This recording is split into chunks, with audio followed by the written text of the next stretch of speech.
Ассаламу алейкум, қадірменді көрермендер. Ана құдіреті. Жұмыстан бауырым ауырды деп келген балдызымның қызуы көтеріліп, ас батпаған соң аудандық ауруханаға бардық. Ондағы дәрігерлер бауырым ауырды деген балдызды менингит деп емдепті. Өкінішке қарай бауыры ауырған балдызым көпке бармай комаға түсті. Ес-түссіз жатқан балдызды у-шумен аудандық ауруханадан алып кетіп, Көкшетау қаласының облыстық ауруханасына жатқыздық. Ілгері жер ғой, білікті дәрігерлер балдыздың диагнозын сары аурудың гепатиті ең қауіпті түрі деп анықтап, емдерін бастап кетті. Балдыз комада жатыр. Баланың бүкіл денесі сарғайып кеткен. Анасы баламды күтемін деп дәрігерлерден рұқсат алып, жанында қалды.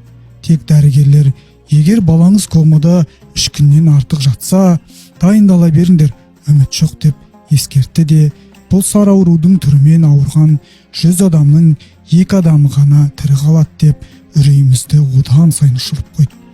Әрине, балдыздың 2 адамның біреуі болғанын қаладық. Балдыз комада 3 күннен аса жатты. Өзгеріс бола қойған жоқ. Дәрігерлер баланың сауығатынан күдерін үзді ме, келіп тексерулерінде, емдерінде сиретті. Тіпті тоқтатты десе де болады. Бала сұлық жатыр. Не тірі емес, не өлі емес. Біз күдер үзе бастадық. Бірақ ана үмітін үзбеді. Ол бабаларынан қалған көне Құранды баласының бас жағына қойып, Құранның қасиетті аяттарын оқи отырып, қайнаған сұлының сөйлін баласының аузына тамызып, Алла тағала, балама ғұмыр бере көр, деп Аллаға жалбарынып отырушы еді. Дәрігерлер де анамыздың баласына жасап жатқан ем шараларына қарсы болмады. Бірде анамыз жүзі сынық, сұлық түсіп отыр екен. Баласының комада жатқанына 7-ші күн болған еді. Сүйеніш болар, сөз таба алмадым. Содан үнсіз отырған ана, баламның орнына мені әкетші деп Алла тағалаға жалбарынып отырмын деді қамығып. Олай демеңіз, десем, балам өліп артында зарлап қалсам, мен үшін өмірдің азабы ғой. Одан да артында балаларым қалсын деп көзіне жас алды.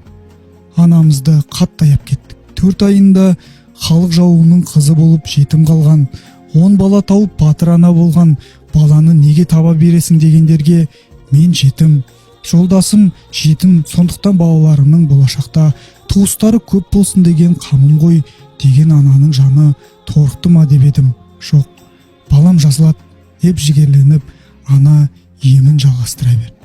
Осылай таңды таңға асырып, баласын өбектеумен жүрген ана қатты күйзелді. Содан 12-ші күні ауруханаға келсек, анасының көзінде жас. Балам бүгін есін жинады деп бізді қуана қарсы алды. Біз де қатты қуанып кеттік. Анамыздың еңбегі ақталып, біртіндеп балдыздың беті бері қарай бастады.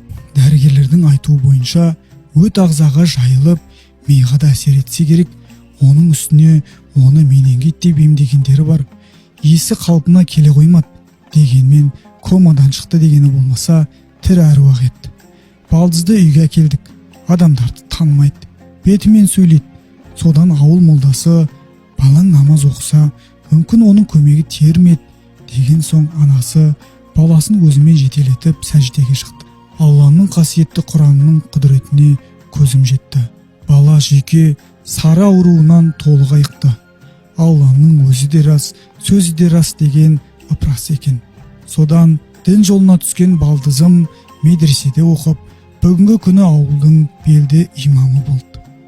Балаларым артында қалсын, көпшіліктен топырақ бұйырсын деген өмірге құштар үлкен жүректі анамыз біресе қыздарының, біресе ұлдарының, біресе немере шөберелерінің ортасында жүріп, биыл 85 жасында бақилыққа озды.